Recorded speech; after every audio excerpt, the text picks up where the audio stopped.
Es un placer daros la bienvenida a todos a este sexto Café Forestal de este año 2024.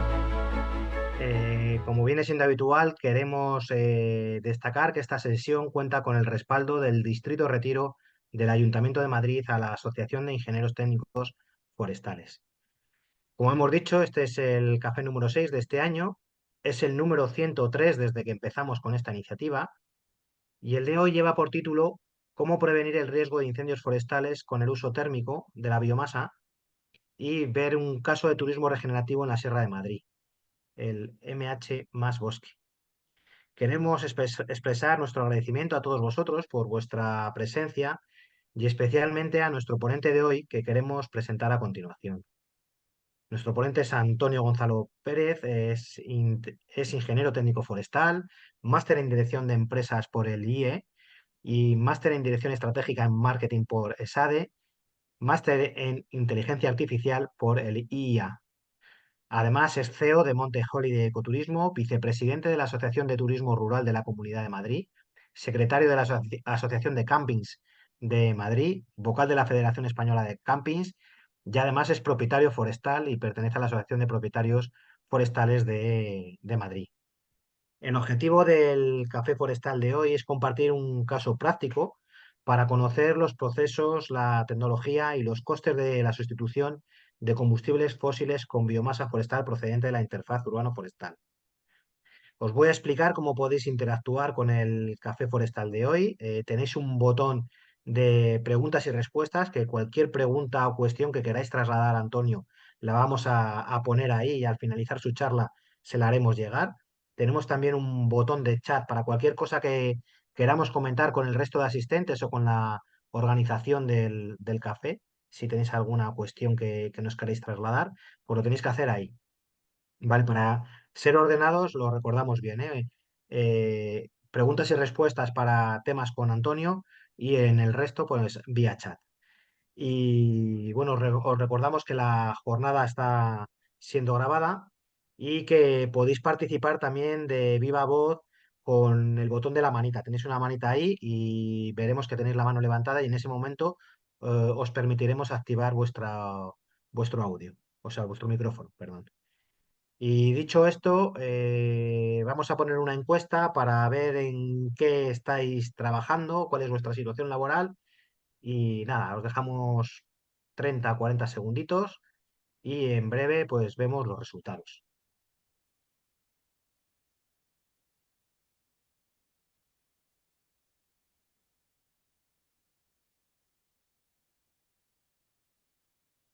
Bueno, pues ahí los tenemos ya. Tenemos un 33% de asistentes que están en la empresa privada, un 25% que está en la administración pública. Tenemos un 17% de jubilados, tenemos un 8% de desempleados y también de gente que está en la empresa pública. Y dicho esto, pues vamos con lo importante. En las pruebas hemos tenido algunos problemas de conexión, así que os pedimos disculpas anticipadamente, porque como decía Antonio, en lo rural no siempre es fácil la conexión y hoy tenemos un día climáticamente un poco raro, con viento, también ha comentado que incluso ha nevado un poquito en la zona donde se encuentra él y ha habido unas pequeñas dificultades, así que esperamos poder solventarlas sobre la marcha y nada, lo dicho. Antonio, lo dejo en tus manos. Todo tuyo. Muchas gracias, Raúl, y muchas gracias, María Eugenia, también. Muchas gracias al colegio también por permitirme explicaros este caso práctico que inauguramos recientemente y que lleva funcionando desde el mes de mayo del año pasado. Es un caso en el que pretendemos cubrir, dar solución a varios problemas que nos han surgido tanto como gestores de un negocio familiar, un pequeño negocio familiar, como propietarios forestales. Y es cómo hacer que las dos actividades sumen, cómo hacer que las 1.200 personas que acuden cada verano eh, como capacidad que tenemos al día a Monte Holiday Ecoturismo estén protegidas del riesgo de incendio forestal. Cómo a su vez podemos hacer que el paisaje sea más resistente a la sequía cómo podemos adaptarlo al cambio climático y cómo podemos hacer que la energía que consumimos proceda de energías renovables y al mismo tiempo, pues ahorremos algo de dinero en las labores de los tratamientos silvícolas de la interfaz urbano-forestal que rodea el camping. Es un camping de 27 hectáreas en el que hay distintos tipos de alojamientos, cabañas en los árboles, ecolodge, bungalows, restaurante, piscina, hay zona de acampada y también un parque multiaventura, una granja. Está en una ladera que mira al sur, en el Valle del Lozoya, en la Sierra Norte de Madrid, a 1.200 metros de altitud y que está rodeado de encinares, enhebrales, algo de roble, pinar y luego dentro pues las características especies que de jardinería que puede tener un espacio público. Entonces, todo esto al final, y después de 50 años de retirada de los usos tradicionales de los montes que tenemos alrededor, se han convertido en un importante eh, acumulación de biomasa que bueno, pues puede llegar a poner en riesgo a las personas y a los bienes. Entonces, hace unos años, empezamos, ya hace 10 años concretamente, empezamos a utilizar biomasa en una red de calor de 2 kilómetros subterránea con una caldera que utilizaba una astilla muy refinada que teníamos que andar comprando en el exterior. Recientemente hemos instalado una nueva y lo que os voy a enseñar hoy van a ser los resultados preliminares de esta nueva situación en la que estamos utilizando la astilla que nosotros mismos producimos en nuestra propia finca, que dejamos secar y que utilizamos en la propia caldera. Entonces vamos a dividirlo en dos. Una primera parte es un vídeo de una entrevista que hice a Marc Castelnau, que es el jefe de incendios forestales de Cataluña, en referencia pues, a toda la problemática que hay en la interfaz urbano-forestal, no solo en los campings, sino en las urbanizaciones, pueblos, etcétera. Y una segunda parte en la que os voy a exponer los datos prácticos de la experiencia desde el mes de mayo hasta ahora. Como estoy en el rural y hace un día bastante ventoso, las conexiones, los días con viento, pues aquí se van y se vienen. Entonces, voy a pedir a María Eugenia, por favor, que ponga el vídeo de Mark Castelnau, son 15 minutos, lo vamos a ver, pues paramos, hacemos algunos comentarios y vemos la solución. Vamos a ver. Espero que se pueda ver bien y escuchar. Muchos de nosotros estamos en bosques, en zonas aisladas o poco comunicadas, en zonas de ladera de montaña, en zonas rodeadas de mucha vegetación, en zonas muchos de nosotros en fuertes vientos, sobre todo en verano, con una alta concentración de clientes además, sobre todo en las épocas de mayor riesgo. O sea, que vivimos del paisaje, pero el paisaje se convierte en un riesgo. ¿Por qué ahora hay más riesgo forestal que hace unas décadas? Y especialmente por qué hay más riesgo de incendios forestales grandes. Bueno, estamos inmersos en un proceso de cambio socioeconómico y estamos perdiendo mucha superficie que anteriormente había sido superficie agrícola o de mosaico agrícola forestal. Y esto hace que nuestros paisajes ahora sean mucho más continuos. Por ejemplo, en el caso de Cataluña es dramático. En los últimos 32 años hemos pasado de un 35% de masa forestal a un 71% de masa forestal. De este cambio socioeconómico que ha cambiado el paisaje y que ha hecho que nuestra sociedad busque estar mucho más en contacto con la naturaleza, hay un proceso de cambio climático. Y ese proceso de cambio climático es un proceso dramático que nos cuesta mucho de aceptar como sociedad. Los bosques que nacieron en los años 20, 30, 40, pues son bosques que nacieron en un clima que ya no existe. Y ese clima que ya no existe, básicamente lo que hace es que los bosques actualmente estén mucho más estresados de lo que deberían que estar. Y un bosque estresado lo que hace es básicamente tener menos vegetación viva y más vegetación muerta, con lo cual puede quemar con mucha más intensidad. La temporada de gasto se les está alargando. O sea, una temporada clásica de gasto para un bosque empezaba en un mes de abril-mayo y terminaba en un mes de septiembre. Ahora la temporada de gasto empieza en un mes de febrero-marzo y termina en noviembre. Si esto le añadimos que el paisaje es continuo, que antes estaba roto en un mosaico, pues, y que encima dentro de este paisaje continuo hay muchos más valores, no solo de bosques, sino de casas, de camping, en nuestros casos, de poderes industriales, de lo que se nos pueda ocurrir. Y encima cuando arde, lo arde en episodios meteorológicos más extremos, a nivel de temperatura, a nivel de bajas humedades, a nivel de vientos más fuertes, entonces lo que tienes es que la perturbación de incendio va en aumento. El clima que tenemos ahora a la altura de Barcelona es el que teníamos a la altura de Murcia en los años 70 y ese clima que está en Barcelona ahora está a la altura de León. O sea, ese cambio se va a producir sí o sí. Y nosotros o nos adaptamos o básicamente vamos a perder la biodiversidad y ese paisaje que tanto nos gusta y que tanto amamos y que tanto queremos como sociedad. ¿Nos puede decir qué es un gran incendio forestal y cómo podría afectar a los campings aún haciendo esas pequeñas intervenciones? Sí, a ver, esta manera de pensar de los 10 metros y de esa limpieza perimetral es una manera de pensar que nace de los incendios de los años 80 y que, bueno, son funcionales cuando el incendio, digamos que está en esas intensidades alrededor de los 2.000, 3.000, 4.000 kilovatios metro. Pero incendios por encima de esa intensidad son incendios que llamamos grandes incendios forestales y tienen una capacidad de propagar diferente. Ya no es una propagación por radiación, sino que es una propagación por convección. ¿A qué distancia el incendio es capaz de transportar convección y crear una ignición? Y eso en un día normal ahora puede estar en esos 2, 5, 10 metros.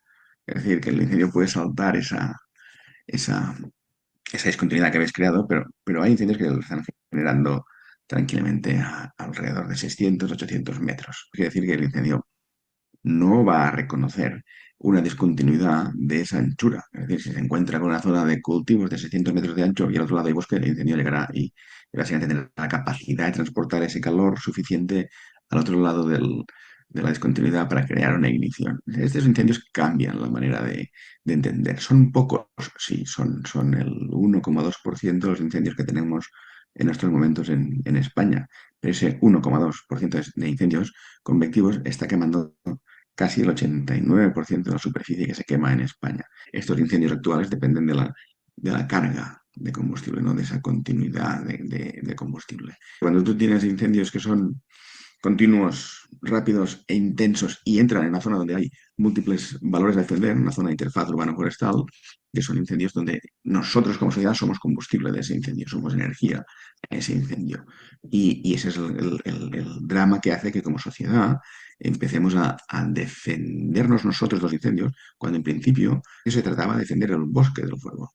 Y ahora no, somos nosotros mismos que nos defendemos a nosotros como sociedad de esos bosques que queman.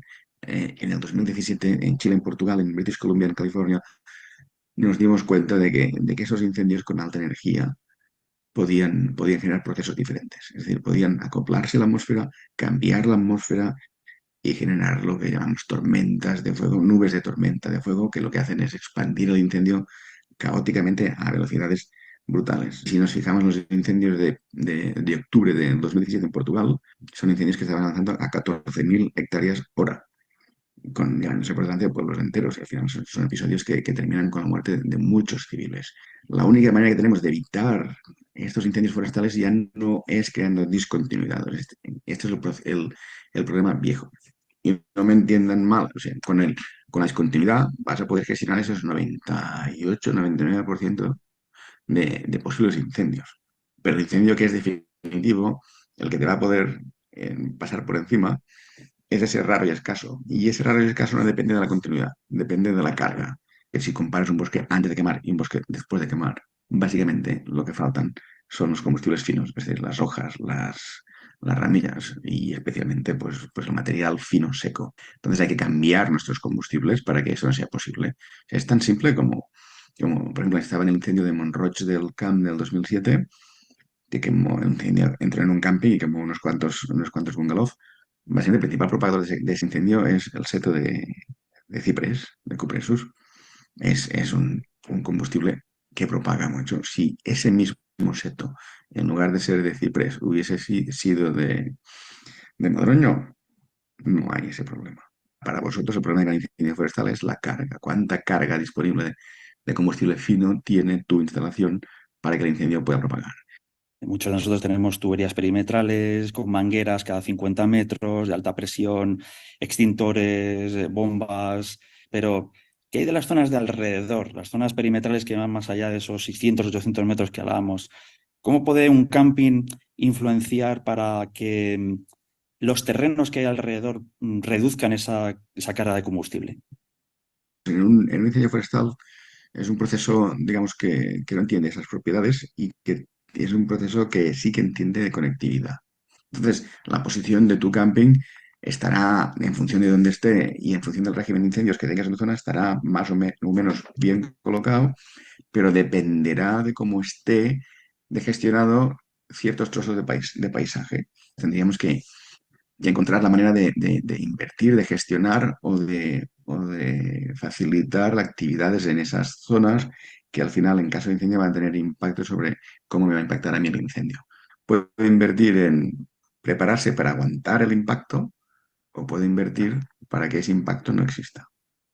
Y eso es un poco donde estáis vosotros en ese mismo sentido. Hay que entender vuestro entorno, vuestro régimen de incendios y dónde estáis situados en cuanto al régimen de ese incendio. Si estáis en la zona que dependéis de vosotros mismos, que dependéis del vecino o de que dependéis de una posición del incendio un poco más lejana. Cuando nosotros empezamos a ser conscientes de este problema hace una década más o menos, hicimos, precisamente para adaptarnos a todo esto que estás comentando, hicimos un plan de autoprotección, porque cada caso es distinto. Nos dimos cuenta que la mayor parte del riesgo surgía de fuera del camping. Entonces, al hacer el plan de autoprotección en la parte interior del camping fue fácil porque depende de nosotros. El problema fue, como decías tú, ¿no? Lo que pasa afuera. Lo que pasa afuera es que te encuentras diferentes tipos de propiedades, pero además diferentes tipos de administraciones. ¿Cómo se, cómo se come todo esto? Esta cantidad de dispersión, tanto de figuras administrativas como de competencias, como de propiedades, ¿cómo se gestiona toda esta complejidad? Y ahí les dado en el clavo del problema de una administración que está encargada de defender o de proteger nuestros ecosistemas. Dice, bueno, pues tienes este sector de aquí, este encinar, no puedes poner las vacas o las cabras dentro porque la biodiversidad es sensible, entonces de este encinar no lo puedes tocar. Pero entonces cuando no pones las cabras o las vacas dentro, el encinar deja de ser adhesado y empieza a ser un matorral bajo esas encinas, con lo cual el riesgo de incendio ha crecido. Pero digamos, la administración ha tomado la decisión para lo que le compete a ella, que es la protección de la biodiversidad, sin tener en cuenta cómo esa decisión va a aumentar ese riesgo. Y el día que haya un incendio, como que ella no va a ser la responsable del incendio, sino va a ser otra parte de la administración. Hemos hecho medidas como lo que se llama la evaluación de impacto ambiental para ver cómo cualquier actuación que sea sobre el territorio impacta sobre esa biodiversidad, pero no hemos hecho medidas que es la evaluación del impacto sobre la protección civil, que es decir, cómo cada decisión que tomamos en el paisaje impacta sobre la seguridad de la población que hay en ese. O somos capaces de hacer un poco de gestión para evitarnos que en caso de incendio el incendio pueda propagar convectivamente y encima poner en riesgo a la población que tenemos aquí, incluido el camping o el pueblo, o no vamos a poder proteger esa biodiversidad, porque esa biodiversidad, digamos, en nuestra prioridad de extinción de incendios es la tercera prioridad. Primero vamos a defender las personas, después los bienes, después la masa forestal. Entonces, digamos que hay que hacer un proceso colectivo de entender la corresponsabilidad de cada uno de nosotros. Tu camping no solo recibe el impacto de un riesgo, tu camping está generando seguridad, porque tu camping está gestionando un trozo de territorio. Entonces, lo que hay más allá de tu camping en la dirección del incendio dominante en la zona no es tan propenso a quemar porque tu camping está en medio. O sea, tú estás produciendo seguridad para la cual nadie te paga, pero se te exige que generes tu propia seguridad o alguien te va a poner trabas. Entonces, toda esa complejidad es la que hay que poner encima de la mesa. Marc, ¿cómo se puede intentar financiar? ¿Cómo se puede inyectar dinero en los montes la interfaz urbano-forestal de un camping, un pueblo, una urbanización, un hotel rural? Estamos invirtiendo en grandes cantidades de recursos de extinción cuando ese recurso de extinción no te garantiza que puedas apagar el incendio, sino que solo te garantiza que puedes responder a ese incendio. Pero es mucho más eficiente a nivel de coste-beneficio invertir en esa gestión de ese combustible. Es decir, cuánto evita de extinción lo que estás haciendo tú en gestión de ese territorio. Y entonces, de ahí tendríamos que sacar ese dinero. Y entonces, hacer una economía sostenible es hacer una economía que evite el problema más que juegue la ruta rusa con ese peligro. Entonces, eso es complicado. Otras cosas que hay que abrir ahí es esa traslación de servicios. ¿Qué servicios estás prestando tú a la comunidad y que se tiene que reconocer? Si tú estás generando seguridad, tienes que tener una fiscalidad reducida o tienes que desgravar, etcétera, etcétera. Otra cosa que estáis haciendo los campings que no os computáis es la fijación de carbono. La economía verde no es plantar árboles, la economía verde es entender en este mundo de servicios y externalidades quién presta el servicio, quién presta la externalidad y, por tanto, compensarle o pagarle realmente lo que se debe. Si tú no estás bien defendido, insisto en eso, el día del incendio yo te tendré que defender. Y si te estoy defendiendo a ti, no estoy defendiendo lo demás. Con lo cual, el interés común es que tú estés defendido. Y a partir de ahí, si encima, estando tú defendido, defiendes a los demás, menos recursos de extinción tendré que poner y más fácil será que pueda defender a la biodiversidad. El clúster de extinción de incendios del Parlamento Europeo ya se lo hemos dicho claro la última vez, la semana pasada, en que necesitamos más gestión de paisaje y una economía verde basada en esas externalidades y monetizar esas externalidades, y no necesitamos más extinción. No queremos más recursos de extinción, ya tenemos suficientes recursos de extinción. ¿Qué resumen les harías, qué recomendaciones les harías a estos 300 gestores de camping más todos los que se sumen? La recomendación que yo hago siempre es clara.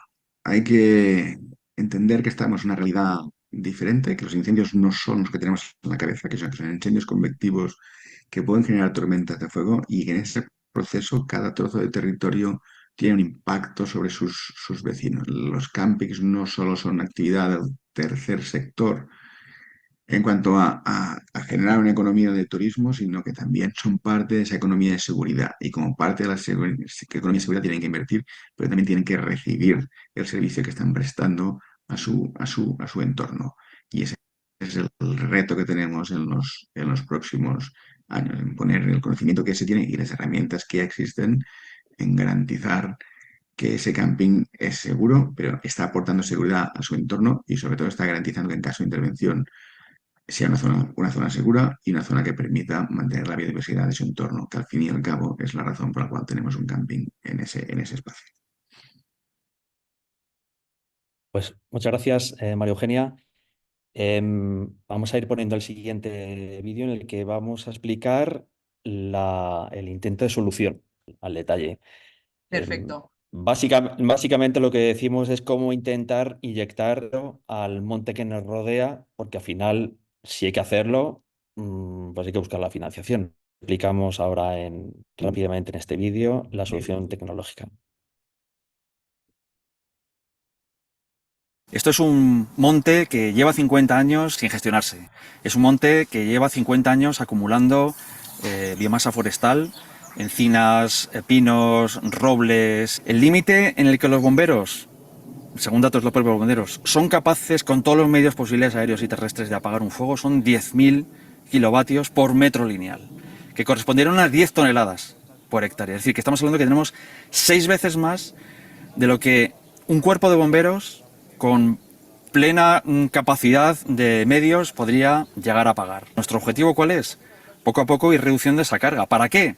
Para que no haya combustible suficiente que haga que el incendio sea totalmente inmanejable. El proceso es el siguiente: se solicita un permiso de corta, de un tratamiento selvícola, que se llama. Una vez que tengan el permiso, los agentes forestales vienen y marcan con unos puntos naranjas el que se queda. Una vez que se ha cortado y se ha separado, lo que se hace es que se saca se saca toda esa biomasa y se deja en un punto de acopio. Lo que hacemos después es esperar del orden de 3-4 meses de verano a que se caiga la hoja, baje la humedad y entonces entramos ya a astillar.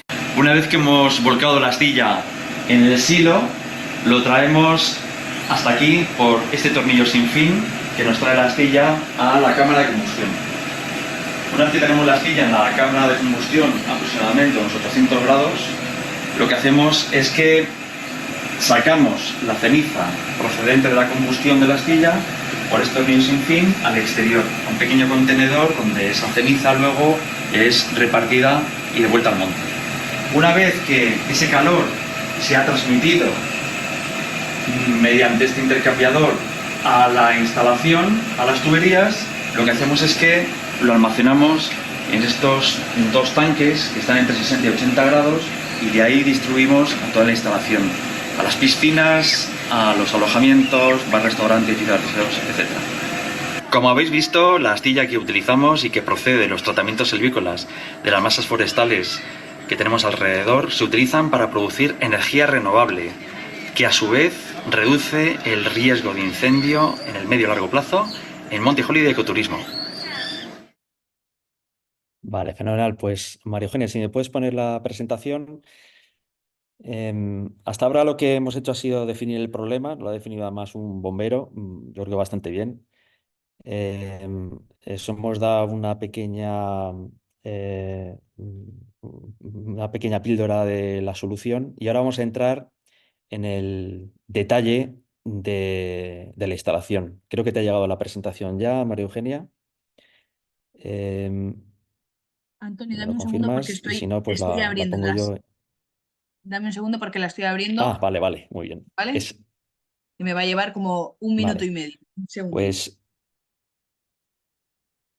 vale, pues mientras os cuento, nuestro objetivo una vez que analizamos los riesgos con el plan de autoprotección fue el conseguir financiación para poder hacer los trabajos. Estamos hablando de que en el inventario forestal que hicimos en buena parte del monte que es de nuestra propiedad, salían zonas de hasta 80 toneladas por hectárea, con una continuidad vertical, una escalera total, ¿no? Las partes bajas estaban totalmente, siguen estando en la mayor superficie totalmente llenas de enebros y de rebrotes de encina y una continuidad horizontal espectacular. Entonces, claro, mucha biomasa, es mucha pendiente la que hay, ahora os enseñaré varias fotos. Es muy manual el sacar, es el típico monte mediterráneo en el que se lleva 50 años sin sacar nada y es todo muy manual. No se puede mecanizar prácticamente nada porque en muchos sitios no entran las máquinas. Entonces, claro, la cuestión era, oye, era esto como si financia, claro, porque hay que hacerlo para proteger a las personas, para proteger los bienes, para evitar que el monte se vaya secando poco a poco por ese exceso de competencia. Entonces, bueno, pues dijimos, vamos a ver cómo vamos aportando poco a poco el dinero que antes pagábamos al de gasóleo. Gasóleo, electricidad y gas eran los combustibles que utilizábamos para calentar las instalaciones. Entonces, eso es lo que voy a explicar ahora, la solución tecnológica y los números preliminares que estamos sacando por el momento. El turismo regenerativo es un turismo que pretende mejorar el entorno en el que se halla. Puede ser un camping, un hotel rural, también hablando de prevención de incendios, puede ser una urbanización o puede ser un pueblo o cualquier espacio en el que convivan las personas con el medio natural genera una interfaz. Y en el caso del turismo regenerativo, lo que pretende es mejorar la situación del entorno en el que está, tanto natural como socioeconómico.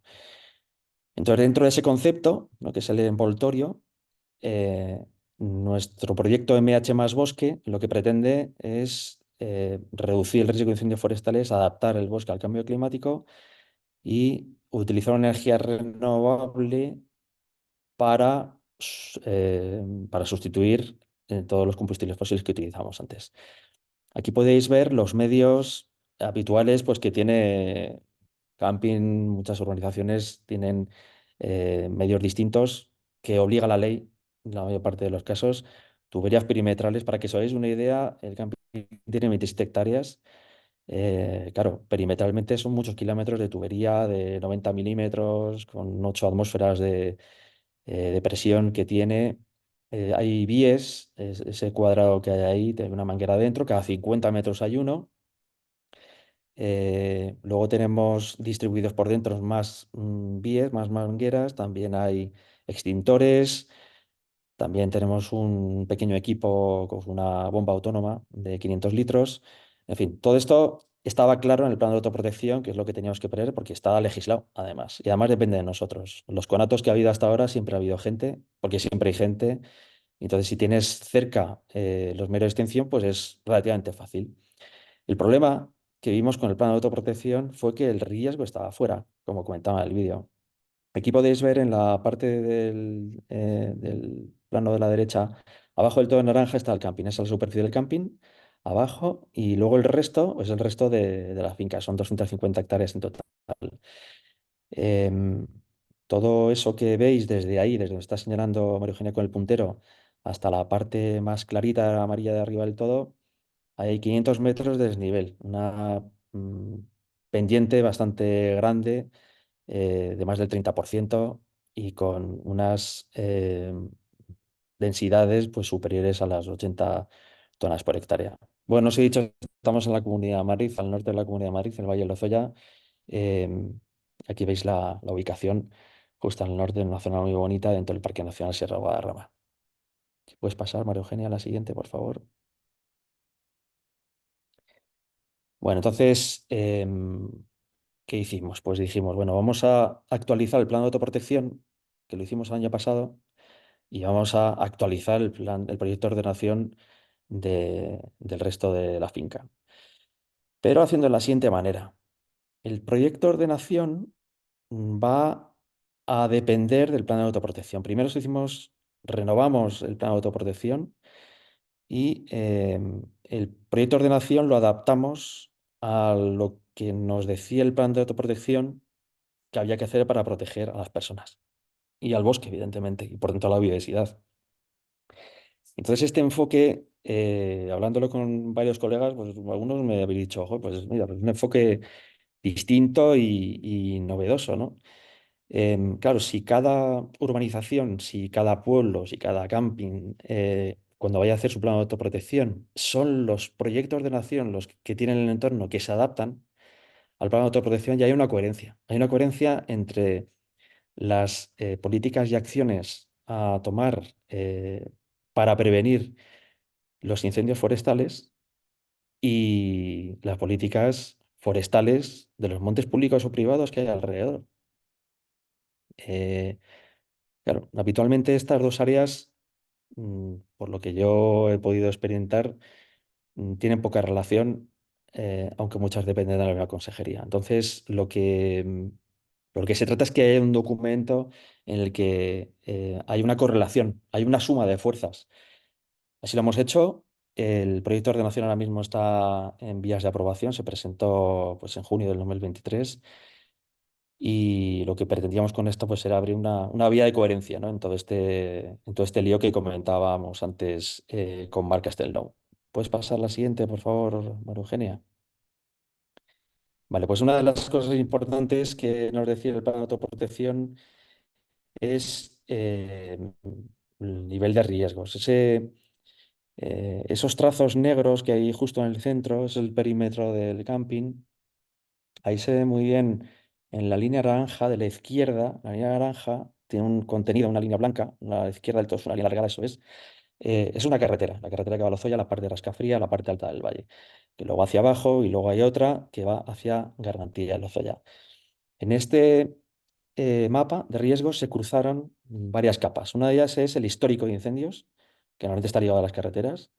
Otra es la pendiente, la densidad de la biomasa del bosque y velocidad y orientación de los vientos, sobre todo en verano, y las pendientes. De ahí salió el mapa de riesgo, que es este, que incluso dentro del camping hay riesgo 3, pues que pueden llegar a ser inflamables por la cantidad de vegetación que hay, pero que depende de nosotros. El problema es que lo de fuera no depende de nosotros. Que es donde hay que actuar. Estas franjas, ¿no?, en total son unas 700 hectáreas, entre las naranjas y las rojas, en total, como intervenciones, 700 hectáreas, cuando hay montes públicos, propietarios, en fin, todo eso es muy complejo y realmente es donde estamos empezando a trabajar ahora, ¿no? La parte de nuestra finca, porque es más fácil.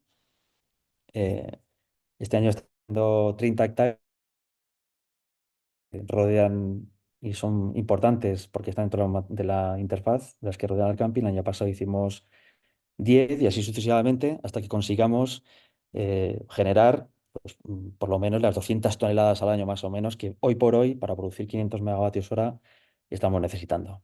¿Puedes pasar a la siguiente, María Eugenia, por favor? Vale, pues esta es una foto en la que se ve esas cositas blancas, pues son los alojamientos del camping. Se ven en las líneas rojas sobre todo de oeste, de sur y de suroeste, es el viento predominante durante el verano. Se ve todo lo que es la ladera de las 80 toneladas por hectárea que os comentaba. Toda esa es la propiedad en la que estamos gestionándola a través del proyecto de ordenación. Pero claro, sacar de ahí la biomasa, reducir la carga, es carísimo y es muy manual. Ahí en las líneas amarillas he querido representar una cosa que me han dicho los bomberos, por cierto, fantásticos. Ahora, el problema es que, claro, es que como se meta el fuego ahí, todo y además va a generar un efecto chimenea importante, que bueno, va a ser imposible de apagar por muchos medios que tengamos, me decían. Entonces se trata de poco a poco ir rebajando la cantidad de biomasa que tenemos en los alrededores, tanto desde la carretera hacia arriba, que son otras fincas, la vía pecuaria, que estaría por debajo, eh, como en los montes que veis alrededor. ¿Puedes pasar, por favor, María Eugenia? Vale, pues esto es la imagen de la caldera, de la primera caldera que pusimos, con sus dos tanques de acumulación y una imagen del silo con la biomasa que utilizamos entonces al empezar. Esto es un proyecto que empezamos en 2012, que inauguramos en 2012, que consiste en una red de calor de 2 kilómetros y de vuelta, que conecta la energía, el calor que produce esa caldera que veis, que es de 150 kilovatios, con solar térmico, y que toda esa energía lo que hace es que se transmite por esa red de calor en un circuito cerrado a las diferentes partes del camping. Pues va a donde vas, a los alojamientos, a los aseos, a las piscinas, al bar-restaurante, a la tienda, a la casa de guarda. Bueno, todos los espacios que tenemos están calentados y producen energía sanitaria con esa caldera hibridado con solar. ¿Qué pasa a esta caldera? Que sí, la tenemos de backup, eh, pues una caldera que necesita un tipo de astilla G30, poquita humedad, una única especie.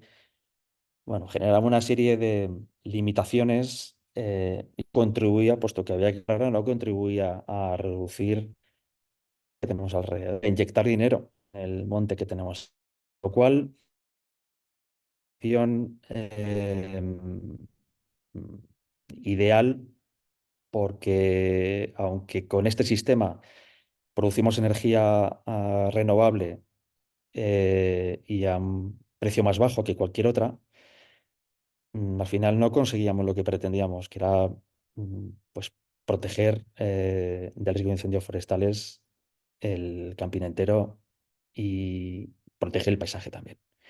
Si puedes pasar, María Eugenia, por favor.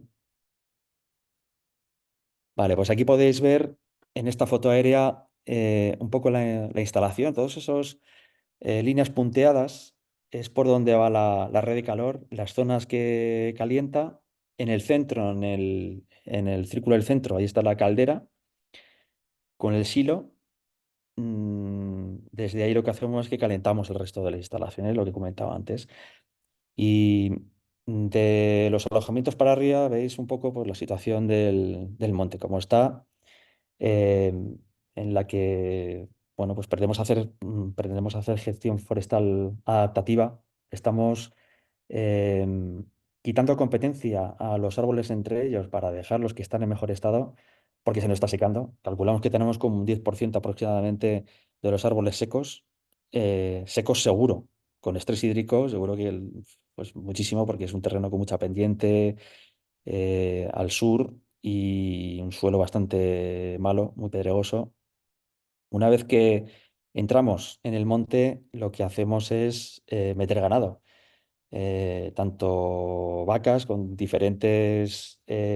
diferentes tipos, porque hemos ido probando a ver cuál es la que acaba comiéndose los rebrotes de la encina. Ninguna, vamos, ninguna, tiene que tener mucho hambre. Las tienes cerradas un día entero sin comer y cuando salen todavía muerden algo, pero si no, es muy complicado. Hemos hecho alguna prueba con algunas cabras y tal, pero claro, hay que cuidarlas. Entonces estamos en esa fase de, vale, ¿y esto ahora cómo se mantiene, ¿no? Para que pues a los 10 años o 15 no esté peor que estaba antes. ¿Y todo para qué? Pues para proteger, que es nuestro principal objetivo, a las 1.200 personas que tienen de capacidad el camping, la instalación. Si puedes pasar, por favor, la siguiente, María Eugenia. Aquí veis, también se veía en el vídeo que os he puesto antes, la estructura como es en escalera, la continuidad vertical que hay de encinas, de material muy fino, de ramillas, de enebros, la, la manualidad que requiere todo esto. Están trabajando pues 4 personas durante unos 3 meses, aproximadamente 3 meses y algo para hacer este año, por ejemplo, las 24 hectáreas que estamos haciendo, eh, pues claro, nos estamos dando cuenta que hay que correr mucho, porque hasta que te dan los permisos y la empresa que nos lo hace contrata gente y tal, pues al final vas avanzando en la temporada y al final pues tienes muy poco tiempo.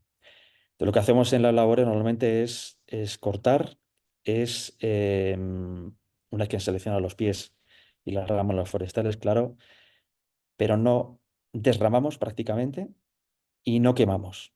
No derramamos, no hacemos leña, dejamos las ramas enteras y no quemamos porque, claro, evidentemente se trata de quemarlo todo en la caldera, ¿no? Entonces esas dos labores, digamos que te las ahorras. ¿Dónde entra el camión? Entra el camión que veis ahí, que tiene una grúa, una grapa, y va cogiendo pues como por paquetes, lo carga, lo presiona, lo trae. Donde no entra, pues hay que bajarlo a mano con la ayuda de algún cable o algún animal. Y al final lo llevamos una campa de acopio, como la que veis ahí se me ve ahí. Los paquetes son altos y al principio cuando están verdes están muy jugositos, abultan mucho. Y lo que hacemos es que, como vienen con hojas, y las hojas no se pueden meter en esta caldera, y no se pueden meter porque llevan cloro, la clorofila lleva cloro, que sumada al agua, al final ácido clorhídrico, que es muy ácido y corrosivo. Entonces, claro, en poco tiempo se cargaría la cámara de combustión, el intercambiador y la salida de humos, todo este ácido. Con lo cual lo que hacemos es que dejamos todos esos paquetes durante el verano a que se caiga la hoja de la encina y la hoja del enebro caen muy rápidamente. No así la de la arizónica, que aguanta mucho más. La arizónica que tenemos dentro del camping como seto separador en algunos casos. Entonces, una vez que ha pasado el verano, lo que hacemos es que llamamos al de la astilladora, viene una astilladora grande cargada en un camión y astillamos. Y la astilla que sale es esta que veis. Es una astilla que, como veis, contiene muchos finos, muchos palitos pequeños. Es una astilla que, salvo cuando salen paquetes donde, pues, porque ha habido un lote en que ha habido más troncos, pues sale algo más gordo, el resto es súper fino. Es una astilla que bien seca, arde muy rápidamente, porque tiene mucha superficie al final. Y entonces, cuando entra en la cámara de combustión, arde súper rápido. Em, la astilla, el problema que tiene esta astilla es que como tiene ramillas muy finas, muchas de esas ramillas no son astilladas. Hay un trozo, por ejemplo, un poco más, aquí justo en la foto a la derecha, que es un poco más largo. Esta caldera tiene la capacidad de meter trozo hasta 12 centímetros, pero pues a veces se meten palos y decir, bueno, el palo no pasaría nada porque se quedaría sin entrar el tornillo sin fin. Claro, ¿cuál es el problema? Que esas astillas más alargadas al final lo que hacen es hacer una especie como de estructura en el silo de astillas. Y esa estructura lo que hace es que genera cavidades. Y la cavidad lo que hace es que impide que la astilla más pequeñita entre y caiga. Es decir, que hay que cribar. Hay que cribar. Lo hemos intentado por activa y por pasiva, no meter la parte de cribado porque es un coste extra, pero hay que cribar precisamente para evitar ese fenómeno de formación de domos que se generan y que evitan pues que caiga la astilla que necesita la caldera y que es capaz de transportar. Si puedes pasar la siguiente, por favor, María Eugenia. La siguiente diapositiva, María Eugenia, por favor. Hola. Hola. Yo la A he ver, pasado. eso. Te perdemos, Antonio. No sé si que apagues un poco la cámara a ver si te... Em, los paquetes justo cuando están recién producidos. Ves que hay de muchos diámetros distintos, distintas especies, pero sobre todo mucha ramilla. Claro, lo que decía Mark Castelnau, el incendio, los finos al incendio es el combustible más rápido, al que le gusta el fuego, las carreras más rápidas del incendio, las que pueden plantear un incendio pues muy rápidamente, ¿no? Se ha ido la imagen. Entonces, claro, se trata de intentar aprovechar el máximo de la biomasa que tenemos para utilizar. Nos vale de todo. Nos vale fino, nos vale grueso, siempre y cuando no tenga hoja. Para utilizarlo con hoja, nos teníamos que haber ido a unas calderas que son de más potencia y que tienen tanto la cámara de combustión como el intercambiador, como los escapes, ciclón, etcétera, de acero, para evitar esa corrosión. Y ahí nos íbamos a calderas que son mucho más grandes y ya se nos escapaba nuestra capacidad de financiación. Más grandes en el sentido de mayor potencia. Si puedes pasar, María Eugenia, por favor, la siguiente. Vale, ahí veis el silo. Tenemos dos silos, uno que es un silo para la caldera antigua, que sigue utilizando el G30 y que la tenemos de backup, y otro silo que es donde va la caldera, que utiliza la caldera nueva. Ahí veis pues una de las visitas, tenemos visitas mm, prácticamente fin de semana sí, fin de semana no, también entre semana de un montón de gente pues que quiere aprender y que pues quiere saber cómo se produce esto y cómo estamos contribuyendo con la reducción de los incendios. Ahí se ve el interior que explicaba antes en el vídeo, ¿no? El tornillo sin fin, la cámara de combustión, el intercambiador y luego las tuberías que van a los acumuladores. Y todo esto lo hemos vestido muy bien, pues una sala de calderas que veis pues con una ventana exterior y se ha quedado bastante mimetizado todo. Si puedes pasar, porfa. Vale. Aquí es lo que os explicaba antes con los dos acumuladores. Estos acumuladores son 6 metros cúbicos en total. Entonces, lo que hacemos con esta caldera es producimos energía, acumulamos en estos dos acumuladores y de aquí lo que hacemos es enganchamos en la red que ya habíamos construido hace 12 años. Se engancha la red simplemente vertiendo el agua que está a unos 70-80 grados a los acumuladores de la antigua caldera. Y de ahí, por una serie de intercambiadores de calor, lo que se hace es que se distribuye al resto de la red. Ahora lo vais a ver en la siguiente. Pasa, María Eugenia, por favor. Bueno, la siguiente o la siguiente. Esto es el croquis del agitador que no se ve en la anterior. Es un agitador, aquí a la derecha se ve, em, justo a la derecha, eso es, con un par de lamas que van llevando toda la astilla al tornillo sin fin que está en el centro y que de ahí entra a la caldera. Pasa, por favor. Es un corte de la caldera.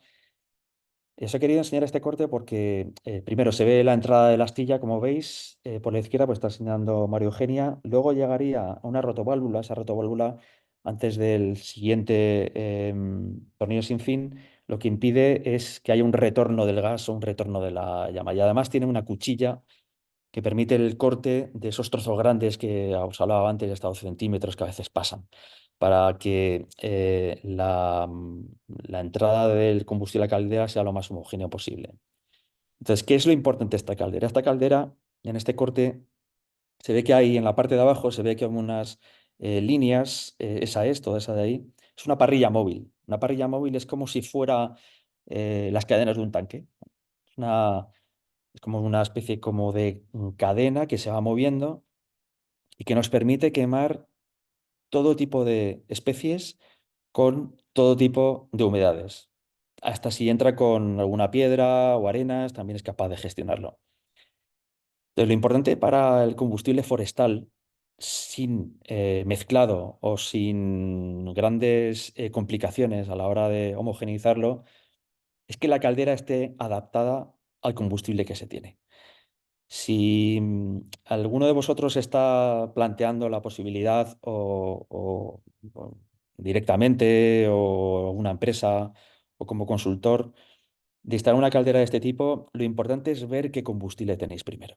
Si es un combustible pues como el que nosotros tenemos, que es variado, que te puede venir unas veces con humedad, otras veces sin ella, con arena, eh, pues os tenéis que ir a una parrilla móvil, a una caldera que sea muy dura, lo más dura posible, que esté contrastada. Si lo que queréis es meter, imaginaos arizónica por un tubo, porque pues en la urbanización que me han pedido es hacerme de ella o, en fin, el pueblo, pues tienen un montón de restos, que es un problema habitual, yo creo que en todos los pueblos de España, con urbanizaciones, ¿no? ¿Qué hacemos con las arizónicas? Pues en lugar de echarlas al vertedero, es, bueno, vamos a intentar dar calor a esta o aquella industria o a esta aquel pueblo y vamos a comprar una caldera más grande que te permita utilizar cualquier resto vegetal que pueda producir ácido clorhídrico. Entonces, lo importante ahí, mi consejo es que analicéis muy bien primero qué tipo de biomasa tenéis, porque es la que va a determinar la tecnología. Y el que, por cierto, en función de la tecnología, os va a encarecer o minimizar el coste de gestión de la biomasa. Nosotros, las arizónicas que tenemos, cuando las cortamos, las tenemos que tratar por separado. Las astillamos con una astilladora pequeñita que tenemos y las echamos al suelo. Las echamos al suelo para reducir el riesgo de erosión. Bueno, tiene un uso. No las metemos en un container para que se la lleven a un punto limpio, o un vertedero, a un compostaje, una zona de compostaje a 50, 60, 100 kilómetros de aquí. No, no. Todos los restos los utilizamos nosotros. Todos aquellos restos que tienen hojas pero que se pueden caer rápidamente, los dejamos, y que son de jardinería me refiero, los dejamos en la zona de acopio con el acopio de la biomasa forestal que sacamos. Y luego cuando viene el tío con la astilladora grande, pues la astilla todo. ¿No? Entonces, importante es adaptar la tecnología a la biomasa que tenéis en los alrededores. Ahí se ve muy bien el corte, se ve la cámara de combustión, se ve el intercambiador a la derecha. Todos los procesos son automáticos, los gases luego salen con un ciclón al exterior. Ese ciclón permite la reutilización del aire caliente hasta que calienta bien. También puede utilizar otro tipo de combustibles, puede utilizar almendra, o puede utilizar hueso de aceituna, o puede utilizar cáscara de piñón, pellet también. Eh, entonces es una caldera muy versátil. ¿Qué, qué característica tiene esta caldera? ¿Por qué nosotros la elegimos? Pasa, por favor, otra, María Eugenia, la siguiente. Vale. Esto es la red que tenemos a grosso modo, ¿no? Entonces, esta caldera, que es el cuadradito amarillo de abajo, esa sería la caldera nueva, y la caldera antigua sería el cuadradito amarillo de arriba, lo que hace es que genera energía a unos acumuladores que que son los rectángulos de la derecha, estos que están en el centro, los de la derecha, eso es. Son los acumuladores que a través de unos intercambiadores, que son las piezas azules, intercambian el calor a toda la red donde están conectados ahora mismo todos los bungalows, la piscina, recepción, restaurante, aseos, la casita de los niños, otro tipo otra zona de servicios que tenemos, etcétera, que está hibridado con solar térmico, que es el de la derecha del todo.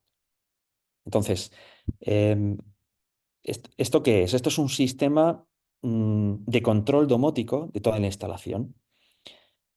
Paralelamente a lo que es la parte de generación de calor, lo que hicimos fue meter 50.000 euros en la domotización. Entonces, ahora mismo mi jefe de mantenimiento puede estar viendo toda la instalación a estas horas ya tranquilamente en su casa.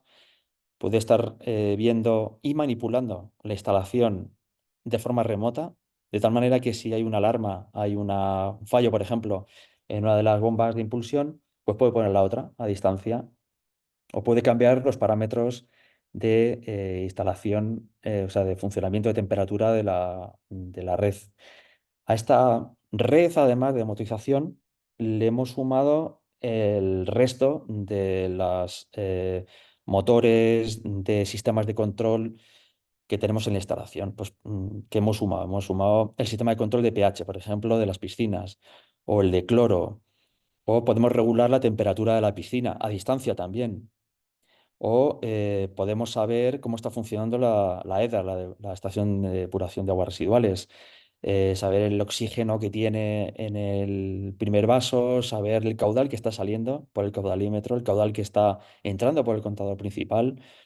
Podemos controlar, de hecho controlamos toda la instalación de forma remota. ¿Esto qué nos permite? Nos permite eh, adelantarnos a los fallos. Hay también controladores de intensidad en los motores principales, en los motores trifásicos más grandes. Estamos viendo continuamente la intensidad, porque si hay algún fallo, algún rodamiento, rápidamente el consumo va a aumentar. Bueno, pues sabemos que si aumenta el consumo es que hay un fallo. Antes de que el cliente se entere de que no hay agua caliente o sanitaria o calefacción, pues ya sabemos que ha habido un fallo, una bomba ha fallado o nos hemos quedado sin combustible, por lo que comentaba antes, ¿no? De la astilla. Nos permite adaptarnos también a la nueva legislación de Legionela, que requiere unos tratamientos X de subida de temperatura cada X tiempo, una serie de mediciones, una serie de controles, pues ahora mismo lo tenemos todo domotizado, ya podemos automatizarlo para adaptarnos a ese tipo de legislación. Entonces, tan importante como establecer qué tipo de caldera es domotizarlo todo. Y esta caldera lo que tenía era esa conectividad con todo el sistema. Esta caldera, las dos son austríacas, la de arriba es la pequeña, la 150 kilovatios, es una KWB que lleva funcionando ya con nosotros desde 2012, fantástica. Y esta también, los Trecos son líderes mundiales en calderas de biomasa. Es tan importante es la elección de la caldera como la domotización del sistema. ¿Puedes pasar, María Eugenia, por favor? Vale, esto es un resumen preliminar de resultados. Ya os digo que hemos empezado con el proyecto desde mayo. Este invierno, además, pues no está siendo especialmente frío, con lo cual, eh, pues bueno, yo creo que vamos a consumir quizá menos de lo previsto. Pero bueno, en todo caso, por resumir, ahora mismo tenemos 500 kilovatios de la caldera nueva, 150 de la anterior, más 75 solar térmico. Em, Normalmente generamos 500 megavatios hora al año. Digo, otros años es lo que hemos generado. Este año generaremos algo más porque como tenemos ahora más energía, pues ahora calentamos las piscinas, las abrimos antes y las calentamos antes para que la gente se pueda meter, pues aunque haga todo ya fresco, o las mantenemos más tiempo abiertas. Y podemos más servicios, sobre todo con unos costes conocidos de calentar, ¿no? Y esto hay que añadirle a solar térmico. Esto aproximadamente son 200 toneladas al año con un 35 de humedad o superior. Eh, Nuestra intención es pues, que la humedad sea lo más baja posible. Pero bueno, más o menos yo creo que estamos en un 35 o un poquitín más elevado con G100. G100 es un tamaño ya pues bajo de astilla y sobre todo de diferentes especies. La inversión media que prevemos hacer cada año, este año, por ejemplo, estamos invirtiendo 50.000 euros masiva en esas 24 hectáreas que os comentaba antes. El año pasado fueron 20.000. Entonces, bueno, pensamos que entre 35 y 50.000 euros al año es lo que podemos ir invirtiendo, porque ese es el orden que utilizábamos antes, hasta 75.000 euros un año, ¿de acuerdo? En compra de gasóleo, de combustible, gasóleo, gas natural y electricidad, que teníamos mucha electricidad para calentar. Entonces, los números, que estos son provisionales, hay que cogerlos con pinzas porque me gustaría tener un año completo, que todavía no tenemos, y en 2, 3 inviernos, pues para intentar quitarnos este invierno tan flojillo que nos está viniendo. Pero em, la compra del combustible, em, porque el año pasado fuimos capaces de producir unas 40 toneladas, hasta las 200, son 160 que este año estamos comprando. El año que viene serán probablemente unas 100 que seamos capaces de producir y otras 100 que habrá que comprar. Nos está costando 110 euros tonelada. Tenemos un contador a la salida de la caldera. Digo la salida de la caldera, es decir, que el agua caliente que sale de la caldera nos está diciendo los kilovatios hora, megavatios hora, que estamos bombeando a la red, y sabiendo las toneladas que metemos, sabiendo los euros que metemos y sabiendo los megavatios hora que está produciendo la caldera, sabemos el coste del kilovatio hora que produce la caldera. Es decir, no el kilovatio hora de la astilla que estamos metiendo, que se supone que para un 30% de humedad aproximadamente debería ser como unos 3,4, 3,5 kilovatios hora por kilo. Bueno, en nuestro caso nos sale a 0,067 euros kilovatio hora. Cuando lo normal para una humedad, y sin tener en cuenta lo que es la eficiencia de la caldera, es decir, antes de la producción de la caldera, estaríamos hablando de 0,03 céntimos de euro kilovatio hora.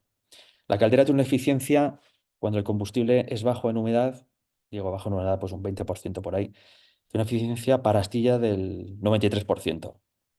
Como estamos metiendo un combustible con más humedad, eh, bien el nuestro o bien el comprado, la eficiencia baja algo y es lo que nos está metiendo más carga. Ahí, en vez de ser 0,3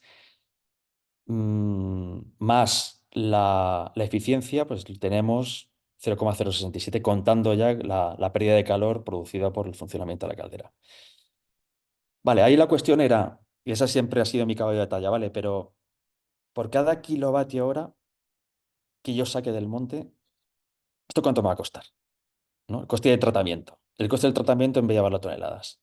¿Cuánto me va a costar a mí en kilovatio hora producido por la caldera?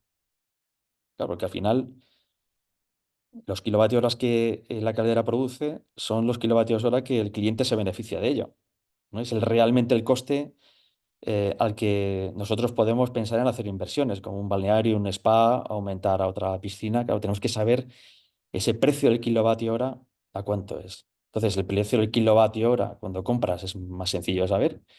Cuando haces un coste, cuando haces un tratamiento, más complicado, que tienes que sumar todas las operaciones. Y esto es provisional, ¿eh? Esto es provisional porque quiero acabar el año y tenemos que medir muy bien las toneladas que estamos sacando.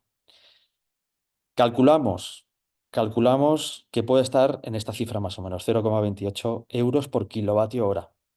Ese es el coste de proteger Monte Holiday, 0,28. Y esto no quiero que lo toméis como algo definitivo. Si nos vemos de aquí a un par de años, esto lo tendré bastante más trabajado, ¿no? Pero al final lo que importa es si realmente pretendo que la financiación de las operaciones para proteger el camping y para adaptar el monte al cambio climático, quiero que vayan cada día más financiadas por la sustitución de los combustibles fósiles por biomasa, pues hay que ser muy fino, hay que ser más fino a la hora de bajar este precio, este coste. Entonces, Teniendo en cuenta que estos datos son provisionales, con estos costes que tenemos hoy en día, el coste del tratamiento de prevención de incendios se cubriría un 20% con bioenergía. 20% con bioenergía. Un 40%, este año nos han dado una ayuda a montes privados, un 40% con las ayudas públicas y un 40% que ponemos nosotros. Y hombre, si nada de esto me hubiera costado el 100%, ¿no? Pues joder, pues bienvenido sea el 20% de la biomasa. 40% ayudas públicas, pues bueno, siempre y cuando haya dinero, ¿no? Si entramos en otra crisis gorda, pues a lo mejor pues, se coge y se cierra el grifo. Y con esa cantidad no podía contar. No, pero ahora mismo, este año estamos en estas cifras provisionales. Todo esto pensando además que han sido 300.000 euros de inversión financiados a un 27% con los fondos de Next Generation, em, de los cuales todavía no hemos cobrado, pero, pero bueno, cuando los cobremos, pues nos dará mucha alegría porque, claro, tienes que tener en cuenta también los costes financieros de irte a blanco a pedir crédito, etcétera, el coste de oportunidad y un montón de costes al margen de lo que es la operatividad en sí. Entonces, ya yendo así un poco más a cosas generales, lo que hemos visto, tanto como propietarios y gestores de una infraestructura importante, gestores también de una instalación de generación de energía y una red de calor, y además propietarios forestales, nos hemos encontrado con diferentes retos, diferentes cuestiones que habría que ir planteando poco a poco. Em, las fuentes de financiación en el monte Mediterráneo, pues ya sabemos todos, vosotros y compañeros, ya sabéis que no hay dinero para ellas y cuando hay poquito, pero espero que se queme, claro, porque luego encima después de todo el coste de extinción hay que andar luego reforestando y eso produce un daño a la economía y a las personas espectacular, y a la biodiversidad y a todo. Entonces, una parte es como energía renovable, siempre y cuando haya consumos próximos, siempre y cuando esos consumos se puedan hacer en calderas que estén adaptadas, siempre y cuando esos consumos, tanto industriales, porque puede ser para un polígono industrial como para una zona de interfaz urbano-forestal, eh, tengan consumos importantes. Es decir, no es lo mismo utilizarlo en un camping, por ejemplo, que es un uso ahora en temporada baja de fin de semana, que una urbanización donde vive gente, donde vas a saber que vas a consumir energía a lo largo de todo el año, sobre todo en una zona fría que una zona costera, por ejemplo, ¿no? La responsabilidad social corporativa es otra cosa que también creo que debería ser uno de los motivos, lo mismo que reforestar, exactamente igual, por el que las empresas pues hagan greenwashing, laven su cara a las empresas gordas. Está muy bien plantar, pero es que lo que estamos plantando mañana se nos puede quemar. Y lo que hemos plantado hace 50, 100 años y que no da dinero, pues mañana es un pasto de las llamas. Entonces, hay mucho trabajo ahí porque es que eh, puede ser una fuente de financiación importante. Esto mismo, la prevención y secuestro de carbono, ¿no? Estamos peleando de diferentes ámbitos para que la prevención de incendios forestales sea considerada también secuestro de carbono. El propio hecho de tener un monte y de que exista y de que lo cuides debería entrar dentro de todo el sistema de compensación de CO2. Claro, pues si pasado mañana se quema, ¿dónde va todo ese CO2? La fiscalidad favorable para empresas y propietarios. El tema de las ayudas es algo que, si hay dinero hoy, la hay, pero claro, fiscalmente se debería premiar, se debería intentar rebajar las cargas fiscales, reducir las cargas fiscales tanto para empresas como propietarios de monte, porque que si no los números no dan. Aparte de la burocracia, claro, que pues tienes que tener mucha paciencia para abordar un proyecto de este tipo. Las ayudas directas públicas a montes privados, por lo menos aquí en la Comunidad de Madrid, deberían tener una puntuación favorable. No sé cómo serán otras comunidades, pero deberían tener una puntuación favorable si están en interfaz. aquí tienen puntuación favorable si están dentro de la red Natura, pero claro, si un pueblo, una urbanización, un camping te demuestra que tiene su plan de autoprotección y que la interfaz es esta superficie, pues oiga, permítame tener más ventaja, ¿no? También debería tener algo más de ayuda financiera porque estamos hablando de entre 2.000 y 2.500 euros por hectárea, lo que nos está costando sacar la biomasa, digo sacar, digo hacer todo el proceso. Cortar, eh, sacar y astillar, frente a 900 más o menos que puedes obtener de la ayuda. Puntuación favorable para el uso energético. Bueno, pues claro, si en vez de quemar al aire libre, lo que hago es que quemo de forma controlada en una caldera que tiene ciclones, que tiene sondas lambda, que tiene un montón de sistemas de control para que la mínima cantidad de volátiles salga al exterior y además sustituye un combustible fósil. Bueno, pues habría que tratar de hacer que esa situación tenga más ventaja, ¿no? Con respecto a otras en las que se quema al aire libre o directamente pues muchas veces en chimeneas abiertas, ¿no? Pero la madre cordero, como decía antes Mark Castelnau, es que la legislación medioambiental y la prevención de incendios forestales tendrían que ir de la mano. Esas dos áreas no pueden estar de espaldas una con otra. La ley de protección de la naturaleza, la directiva esta que se aprobó ya en Bruselas, bajo mi punto de vista, no se puede aplicar en las zonas de interfaz urbano-forestal, porque lo que no podemos hacer es seguir acumulando biomasa en la interfaz urbano-forestal. Eso creo que se van a ver algunas excepciones. Creo que cada país puede meter esas excepciones de salvo en caso de riesgo de incendio, pero no podemos poner la vida, el riesgo de la vida de las personas que ponerla por delante. Y esto, los que vivimos en el Mediterráneo lo sabemos. Un señor que vive país nórdico, pues a lo mejor en el futuro lo sabe. Hoy por hoy, pues no sé si son suficientemente conscientes, ¿no? De lo que está pasando aquí. ¿Puedes pasar, por favor?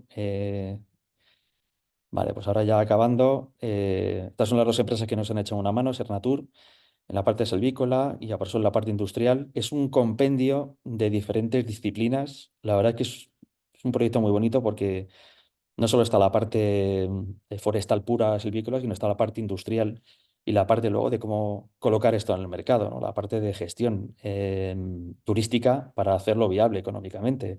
Entonces yo lo veo como tres áreas ahí, ¿no? Pues una es la parte de la gestión turística, ¿no? Y cómo llevar esta idea de turismo regenerativo al mercado. Luego está la parte puramente operativa, que se divide en dos, que es una parte de silvicultura, biodiversidad, gestión del medio natural, con sus políticas, y la parte industrial y digital con su parte de innovación, ¿no? Que es muy potente. Pasa a la siguiente, por favor, María Eugenia. Estas son unas fotos que os he querido poner aquí del evento que hicimos hace un mes aproximadamente, en el que estuvo nuestro decano, eh, por diciendo unas palabras y apoyándonos. Vinieron de muchas asociaciones, de varias administraciones públicas, de la Consejería de Medio Ambiente y Incendios, de la Asamblea de Madrid, algunos políticos, alcaldes, propietarios de montes, muchos empresarios de toda España. Ahí les estamos explicando todo el funcionamiento que habéis visto in situ. Pasa a la siguiente, porfa, María Eugenia. Aquí, pues bueno, las asociaciones, y me falta alguna también que vino, que al final no puse, que nos apoyaron durante el evento y posteriormente en la comunicación. Y si ya das a la siguiente. Bueno, y esto es lo último que me dijeron el otro día, me invitaron a Bruselas a explicar esto mismo en inglés. Ahora me lo tengo que currar bien. Pues delante de europarlamentarios, de funcionarios de la Unión Europea, y bueno, pues ha sido elegido conjuntamente con otros 4 proyectos de otras áreas como proyectos estratégicos en bioeconomía e innovación. Así que bueno, pues si el 20 de marzo os apetece alguno coger un avión, iros a Bruselas o estéis por allí, pues encantado de saludaros. Ya hemos acabado, María Eugenia. Yo creo que podemos pasar a las preguntas ahora si queréis. Espero que se haya visto bien. Perfectamente, Antonio. Puedes estar tranquilo que lo que hemos sufrido al principio, pues lo hemos superado bien. O sea, Menos se ha mal. visto muy bien y te hemos escuchado perfectamente. Ha habido un pequeño momento que parecía que te ibas, pero se ha recuperado. O sea que yo creo que ha dejado de soplar el viento y nos llega bien la onda.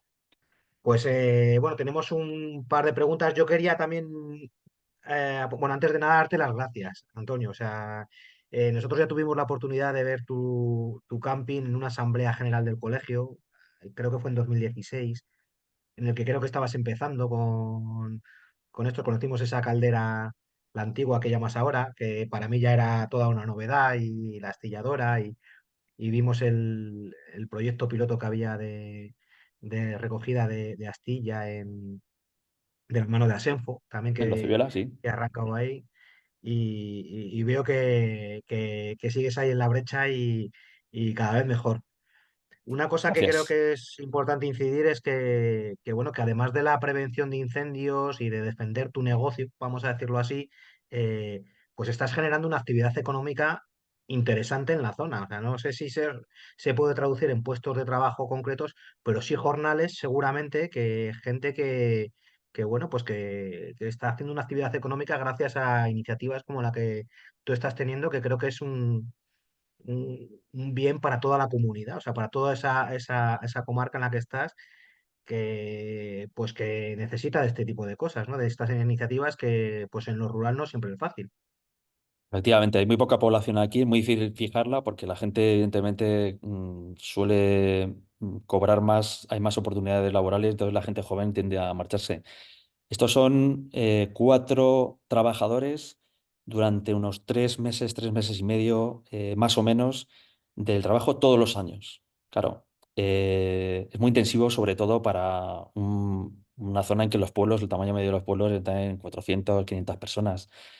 Luego hay otra y es que, em, claro, los esfuerzos, digamos, y las emisiones por traer energía de cualquier manera de lejos son muy grandes, claro, cuanto más te alejas. Esto es economía circular pura. Economía circular pura, porque la Ujú. energía la tenemos ahí. Entonces, claro, tú te imaginas si en cada pueblo de España, donde vive gente, en cada urbanización, en cada camping, en hoteles rurales, empezamos a consumir biomasa. Empezamos a consumir biomasa de la que hay alrededor, no de la que te traen de ciento y pico kilómetros, de la que hay alrededor. Nuestros montes iban a cambiar muy rápidamente de aspecto. Las zonas de interfaz urbano-forestal, donde están cada uno de las poblaciones, iba a cambiar radicalmente. Y los puestos de trabajo, pues, bueno, sería un motivo más para que la gente se quedara a vivir, claro. Qué duda cabe, qué duda cabe. Hay Te voy a una transmitir. parte, hay una parte, perdona, Raúl, hay una parte en el turismo regenerativo que es la parte socioeconómica, ¿no? Cómo contribuye el turismo a que la parte del estilo de vida, de cómo viven las personas que viven en el entorno, mejoran. Entonces, claro, aquí la gran novedad es que cuanta más gente viene a disfrutar de las instalaciones, más energía se consume, y cuanta más energía se consume, más biomasa hay que producir. Y cuanto más biomasa hay que producir, más dinero se inyecta en el monte. Es decir, que parece una paradoja, ¿no? Jo, que no venga más gente porque, claro, los espacios naturales y tal. Bueno, en este caso, mejora la parte natural porque al necesitar más energía inyectan más dinero en el monte, y mejora la parte socioeconómica, porque cuanta más biomasa necesitas, mejor, más cantidad de horas, hombre, necesitas para poderla sacar. Eso es el turismo regenerativo. Muy bien, muy bien.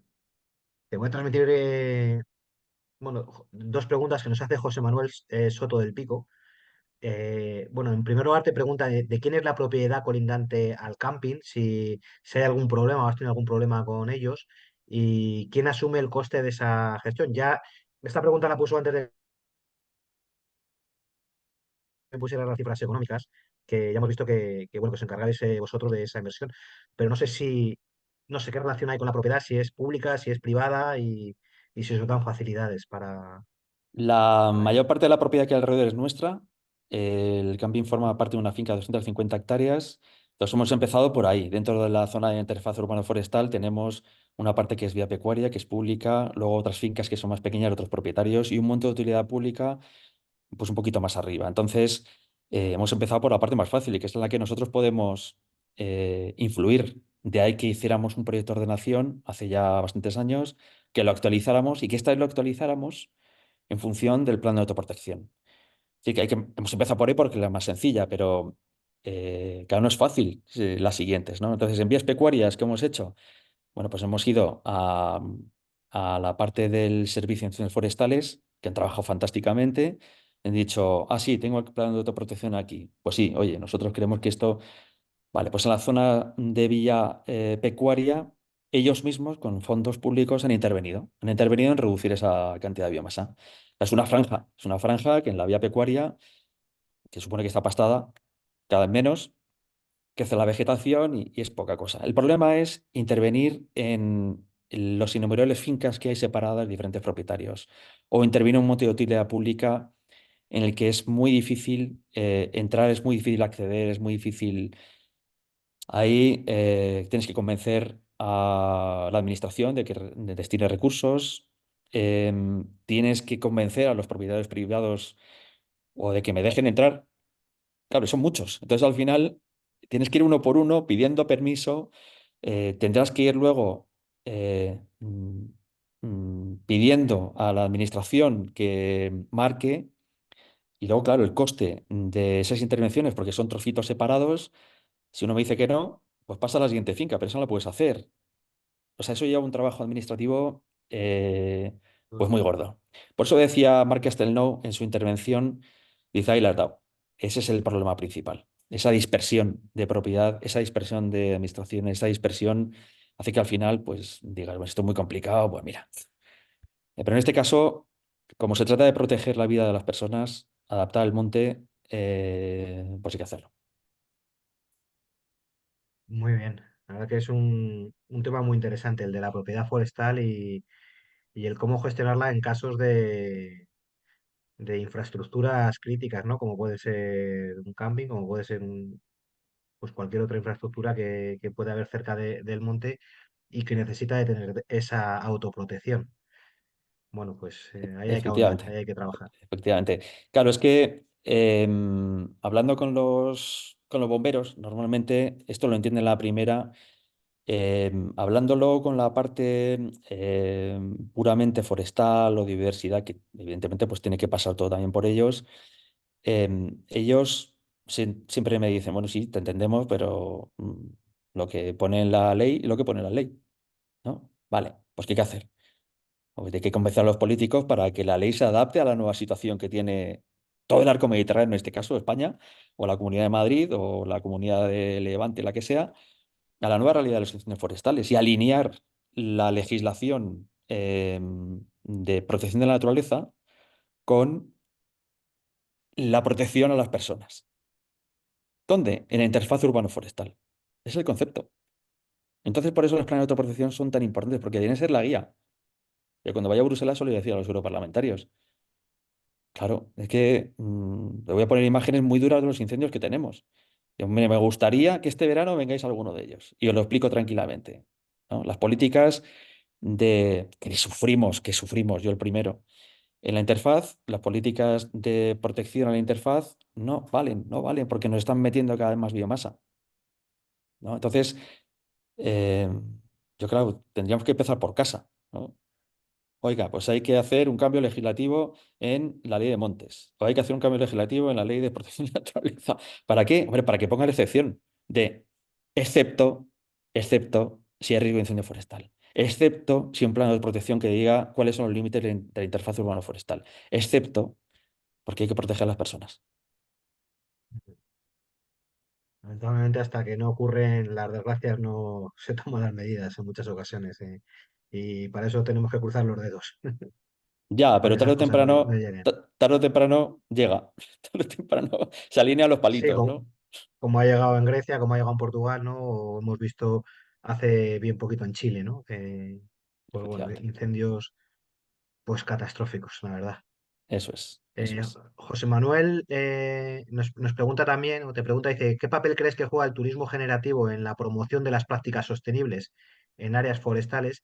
¿Y crees que si son conscientes de ellas, ese turismo regenerativo sabe que, entiendo yo que se refiere a eso, a que hay un proyecto de ordenación detrás, hay un plan de autoprotección detrás de todo esto, que el por qué se hace de esta manera, en fin. El concepto de turismo regenerativo está empezando ahora mismo. Está empezando en todo el mundo. Estados Unidos está haciendo bastantes cosas de turismo regenerativo, eh, pero está empezando. El turismo regenerativo no es turismo sostenible, va un poco más allá.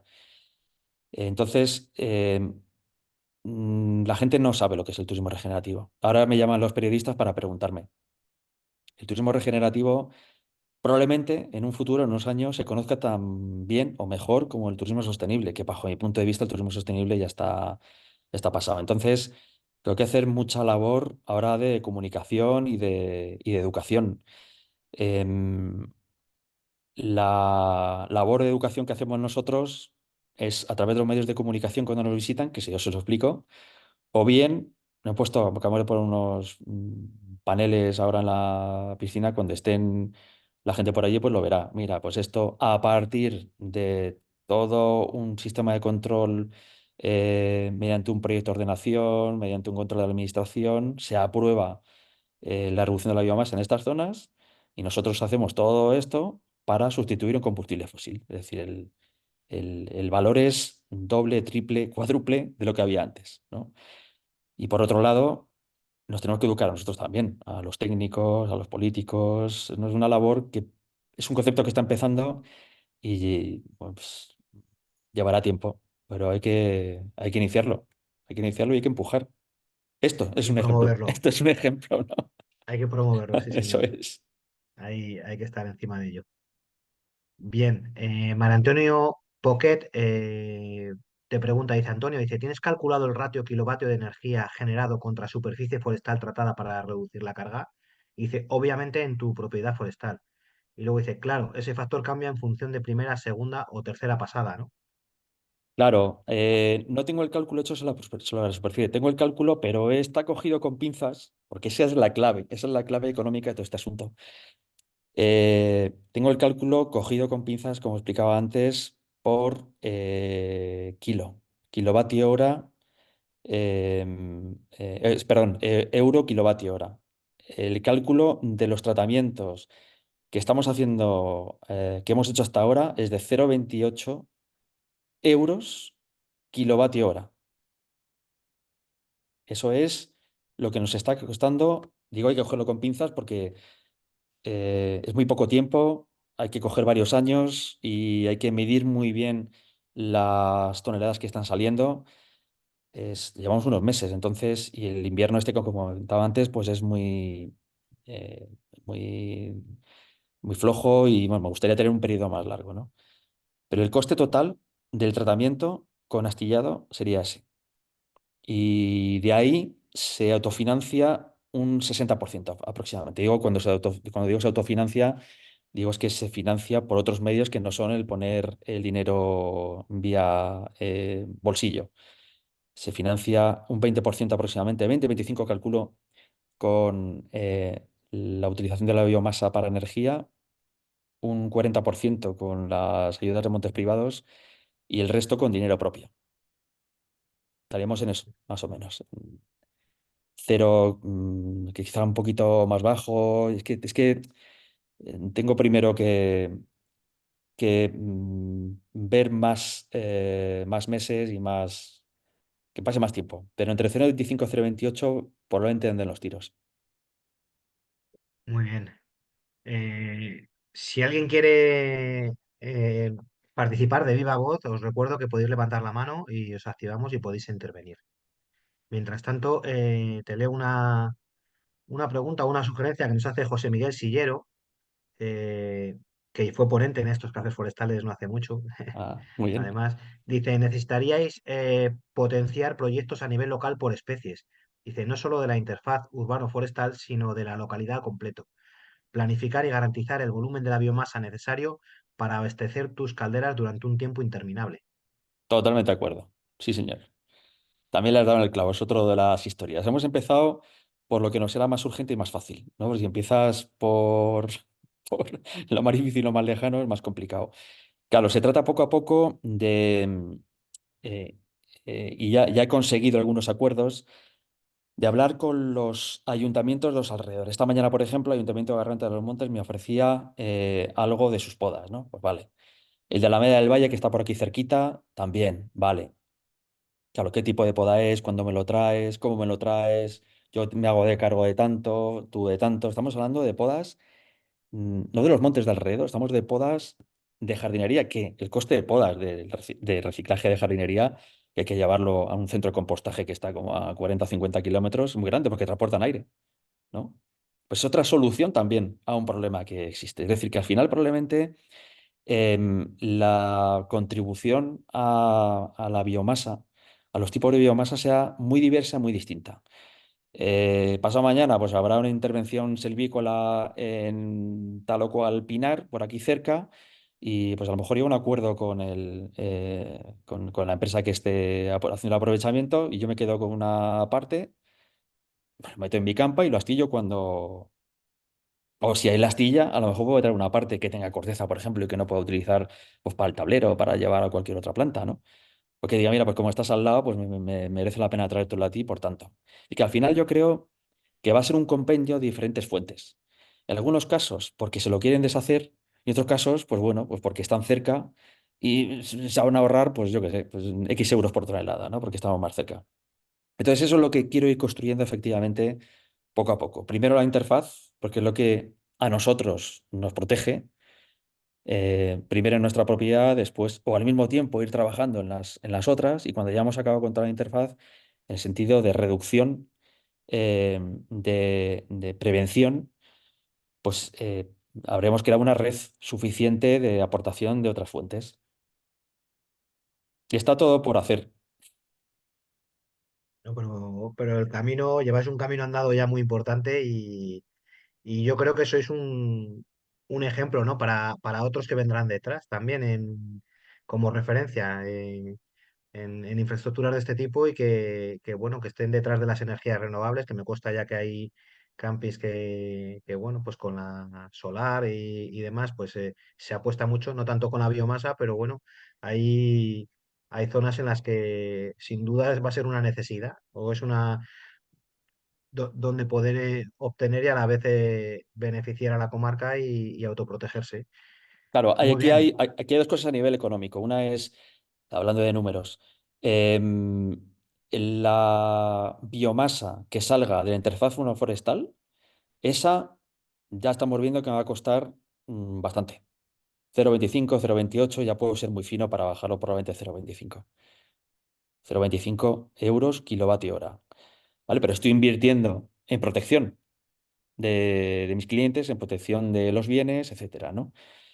Es decir, que lo tenía que hacer de todas, todas. Otra es la que compre de fuera que no esté en la interfaz urbano-forestal. Ese tiene que ser precio de mercado como mucho. Y ese precio de mercado como mucho está entre 3 y 6 céntimos de euro kilovatio hora. Está entre 3 y 6 céntimos de euro kilovatio hora. Es decir, que si alguien me quiere vender de una tratamiento selvícola, de un pinar que está más lejos, o de lo que sea, no, pues tiene que ser ya con el precio de mercado. Así que son dos líneas. Una, lo que está dentro de la interfaz, y otro, lo que está fuera de la interfaz. Lo que está dentro de la interfaz es una inversión de protección, y lo que está fuera es precio de mercado. Entonces, al precio de mercado, la biomasa con astillas es imbatible. Es imbatible, no hay una energía más barata. 3 céntimos de euro kilovatio hora, de 3 y 6 céntimos de euro kilovatio hora. Es imbatible, estamos pagando ahora mismo 14 masiva por la electricidad. No consumimos gasóleo, pero he mirado esta mañana la referencia del gasóleo C, creo que está en 11 masiva o 12 masiva, depende de dónde lo compres, ¿no? Claro, son los pueblos, no tenemos acceso a gas natural. El gas natural, ya habéis visto cómo se ha puesto el año atrás cuando lo de la invasión de Ucrania. ¿Esto qué me permite? Nos permite a los que gestionamos instalaciones tener un coste de la energía conocido. Con lo cual puedes poner más alojamientos, con lo cual puedes tener más, Puedes tener un spa, puedes tener un balneario, puedes tener una piscina abierta todo el año cubierta, porque sabes que el precio de la energía va a ser estable, ¿no? Porque es un Sí, producto sí. local que no depende, no varía tanto como en el caso de los combustibles fósiles. Entonces, claro, es una ventaja competitiva que una empresa, para una empresa está fenomenal. Imagínate un país entero. Tendríamos mucho más margen para invertir, para modernizarnos. En vez de que se nos escape el dinero entre los dedos de las manos, que es lo que nos está pasando cada vez que llenamos un tanque de combustible fósil, ¿no? Efectivamente. Así es. Bueno, pues si no me equivoco, no tenemos más preguntas. Antonio, eh, muchas gracias por la didáctica exposición que nos has hecho. Un caso práctico que es cuando mejor se entiende pues todo este tipo de cosas, ¿no? Que muchos pues lo escuchamos, lo leemos constantemente, pero hay que verlo in situ, hay que verlo en un ejemplo, en cómo se está usando en un lugar que es un negocio como el que tenéis, un negocio familiar que tenéis una necesidad y que hacéis de la necesidad, a la que se dice esto, hacéis de la necesidad virtud, como dicen, ¿no? Y tenéis ahí pues bueno, eso, un claro ejemplo, ¿no? Un claro ejemplo de apuesta por la energía que procede de nuestros montes. Muchas gracias a Na- ti, Raúl, y a María Eugenia y al colegio, de verdad, por montar todo esto de los cafés forestales. Está fantástico.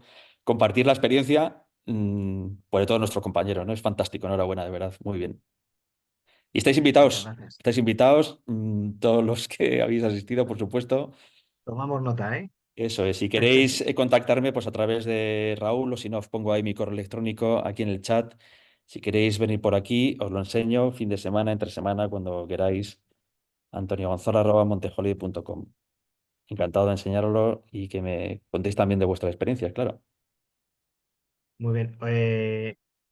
Os recordamos también que el café pues lo colgaremos en nuestro canal YouTube próximamente y que ahí si alguien quiere pues, recuperar información o sacar o bueno, contactar con Antonio, pues bueno, ahí tenéis todas las referencias.